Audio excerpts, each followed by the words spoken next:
ನೋಡಿ, ಬೆಂಗಳೂರಿನಲ್ಲಿ ಅತಿ ಹೆಚ್ಚು ಮತದಾರರು ಡಿಲೀಟ್ ಆಗಿದ್ದಾರೆ ಅನ್ನೋ ವಿಚಾರ. ಬೆಂಗಳೂರಿನಲ್ಲಿ 46,88,703 ಮತದಾರರು ಡಿಲೀಟ್.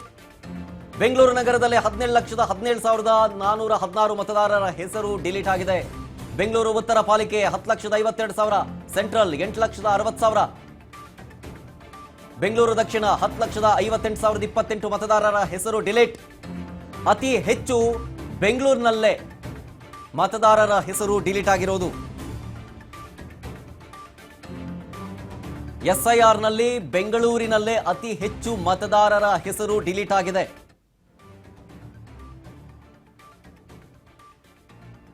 ನೋಡಿ, ಇದಕ್ಕೂ ಬೇಕಲ್ಲ ಉತ್ತರಗಳು ಬೇಕು. ಯಾಕಾಯ್ತು ಅಷ್ಟೊಂದು ಜನದ್ದು, ಹೆಂಗಾಯ್ತು ಅಂತ. ಫೇಕ್ ವೋಟರ್ಸ್ ಅಂತ ಹೇಳ್ತೀರಿ, ಹೇಗೆ ಗುರುತಿಸಿದ್ರಿ ನೀವು? ಕೆಲವೊಂದು ಕಡೆ ಬದುಕಿದ್ರು ಡೆಡ್ ಅಂತ ಕೊಟ್ಟಿರ್ತೀರಿ, ಆಬ್ವಿಯಸ್ಲಿ ಬಂದೇ ಬರುತ್ತೆ. ನಾನು ಹೇಳದ್ನಲ್ಲ, ಮಿಸ್ಟೇಕ್ಸ್ ಹ್ಯಾಪನ್ಸ್. ಯಾಕಾಯ್ತು ಅನ್ನೋಕ್ಕೂ ಉತ್ತರ ಕೊಡಬೇಕಲ್ಲ. 1-2 ಪ್ರಕರಣ ಆಯ್ತು ಅಂದ್ರೆ ಓಕೆ. ಇಲ್ಲಿ ಲಕ್ಷ ಲಕ್ಷ ಪ್ರಕರಣಗಳು ಬರ್ತಾ ಇದ್ದಾವೆ. ಅದರಲ್ಲಿ ಹೇಗೆ ಗುರುತಿಸಿದ್ರಿ ನೀವು? ಈಗ ಒಬ್ಬ ವ್ಯಕ್ತಿ ಮತದಾರರ ಪಟ್ಟಿಯಿಂದ ಆತನನ್ನ ತೆಗೆದುಹಾಕಿದಾಗ ಆತ ಡೆಡ್ ಅಂತ ಕೊಟ್ಟಿರ್ತೀರಿ, ಹೇಗೆ ಕೊಟ್ರಿ? ಒಂದು, ಬದುಕಿದ್ದವರನ್ನು ಕೂಡ ಡೆಡ್ ಅಂತ ಕೊಟ್ಟಿರುವಂಥ ಪ್ರಕರಣಗಳು ಮುಂದೆ ಬರುತ್ತೆ.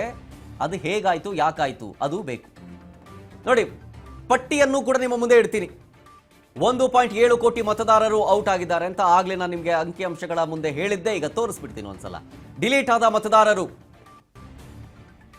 1,07,96,339. ಅದರಲ್ಲಿ SIRಗೆ ಗೈರಾದವರ ಸಂಖ್ಯೆ, ಅಂದ್ರೆ ಕೈಗೆ ಸಿಕ್ಕಿಲ್ಲ, SIRಗೆ ಫಾರ್ಮು ಕೊಟ್ಟಿಲ್ಲ, ಅವರೂ ಬಂದಿಲ್ಲ, 15,17,042 ಜನ. ಅದರಲ್ಲಿ ಮೃತಪಟ್ಟ ಮತದಾರರು ಎಷ್ಟು ಜನ? 16,39,864. ಅದಾದ್ಮೇಲೆ ಪರ್ಮನೆಂಟ್ಲಿ ಬೇರೆ ಜಾಗಕ್ಕೆ ಸ್ಥಳಾಂತರ ಆದವರು ಎಷ್ಟು ಜನ? 65,45,679. ಇತರೆ ಮತದಾರರು 3,83,884. ಒಂದಕ್ಕಿಂತ ಹೆಚ್ಚು ಕಡೆ ಮತದಾನವನ್ನ ಮಾಡ್ತಾ ಇದ್ರಲ್ಲಿ ಡಬಲ್ ವೋಟರ್ಸ್. ನೆನಪಿರ್ಬೇಕು ನಿಮಗೆ, ಬೆಂಗಳೂರಲ್ಲಿ ಇದ್ಕೊಂಡು ಬೆಂಗಳೂರಿನಲ್ಲಿ ಒಂದು ವೋಟರ್ ID ಮಾಡಿಸ್ಕೊಂಡಿರ್ತಾರೆ, ಇನ್ಯಾವುದೋ ಒಂದು ಕಡೆ ಬೇರೆ ರಾಜ್ಯದಲ್ಲೇ ಬೇರೆ ಊರಲ್ಲಿ ಇನ್ನೊಂದು ವೋಟರ್ ID ಇಟ್ಕೊಂಡಿರ್ತಾರೆ. ಹಂಗಿದ್ದವರು 7,09,870 ಮಂದಿ.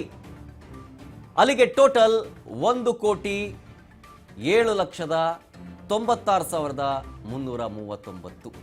ಇಷ್ಟು ಜನರ ಹೆಸರು ಡಿಲೀಟ್ ಆಗಿದೆ.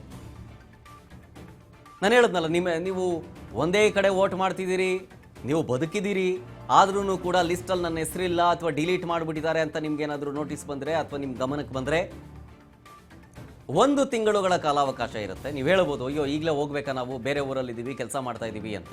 ತೊಂದರೆ ಇಲ್ಲ, ನಿಮಗೆ ಫ್ರೀ ಆದಾಗ ಹೋಗ್ಬೋದು. 1 ತಿಂಗಳುಗಳ ಕಾಲಾವಕಾಶ ಇವತ್ತಿನಿಂದ ಆಗಸ್ಟ್ 24ರಿಂದ ಸೆಪ್ಟೆಂಬರ್ 23ನೇ ತಾರೀಕಿನ ತನಕ ಟೈಮ್ ಇದೆ. ಅಷ್ಟರೊಳಗಡೆ ಫಾರ್ಮ್ ನಂಬರ್ 6 ಅಲ್ಲಿ ನೀವೇನಾದರೂ ಸೇರ್ಪಡೆಗೊಳ್ಳಬೇಕು ಅಂತಂದ್ರೆ ಫಾರ್ಮ್ ನಂಬರ್ 6 ಅನ್ನು ಇಸ್ಕೊಂಡು ಫಿಲಪ್ ಮಾಡ್ಬೋದು. ಅಥವಾ ಬದಲಾವಣೆಗಳಿದ್ರೆ, ಅಡ್ರೆಸ್ ಚೇಂಜ್ ಇದ್ರೆ ಅಥವಾ ಹೆಸರು ಬದಲಾವಣೆ ಮಾಡೋದಾಗಿರಲಿ, ಏನೇ ಸಣ್ಣ ಪುಟ್ಟ ಚೇಂಜಸ್ ಇದ್ರೂ ಫಾರ್ಮ್ ನಂಬರ್ 8 ಅನ್ನು ಕೂಡ ಸಲ್ಲಿಸಬಹುದು. ಇವೆರಡಕ್ಕೂ ಕೂಡ ಅವಕಾಶ ಇರೋದು ಸೆಪ್ಟೆಂಬರ್ 23ನೇ ತಾರೀಕಿನ ತನಕ. ನಾನು ಹೇಳಿದ್ನಲ್ಲ, ಡಿಲೀಟ್ ಆಗಿದ್ರೆ ಅದಕ್ಕೆ ಕಾರಣವೂ ಬೇಕು. ಮಿಸ್ಟೇಕ್ ಆಗುತ್ತೆ ಅಂತೇಳಿ ಕೋಟಿ ಜನರ ಹೆಸರನ್ನ ಡಿಲೀಟ್ ಮಾಡೋದಕ್ಕೂ ಬರೋದಿಲ್ಲ. ಸೊ ನೋಡೋಣ.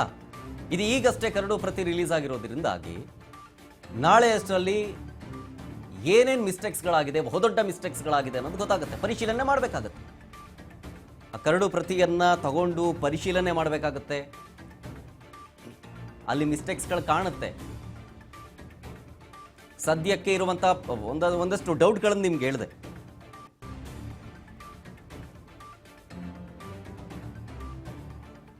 ಇನ್ನೊಂದು ಅನುಮಾನ ಅಂತಂದ್ರೆ, ಈ ಕರಡು ಪಟ್ಟಿಯಲ್ಲಿ ಹೆಸರು ಬಿಟ್ಟೋಗಿರುವಂಥ ಒಬ್ಬ ಸಾಮಾನ್ಯ ಮತದಾರನಿಗೆ ಯಾರಿಗೆ ಯಾವ ಫಾರ್ಮ್ ಬೇಕು, ಯಾವ ದಾಖಲೆಯನ್ನು ಕೊಡಬೇಕು, ಯಾರಿಗೆ ಎಲ್ಲಿ, ಈ ಮಾಹಿತಿಯನ್ನು ನೆಲಮಟ್ಟದಲ್ಲಿ ಸ್ಪಷ್ಟವಾಗಿ ತಲುಪಿಸುವಂಥ ಕೆಲಸ ಆಗಬೇಕು. ನೋಡೋಣ ಏನಾಗುತ್ತೆ ಅಂತ ಇದ್ರ ವಿಚಾರಕ್ಕೆ ಸಂಬಂಧಪಟ್ಟಂತೆ ಮುಂದಿನ ದಿನಗಳಲ್ಲಿ.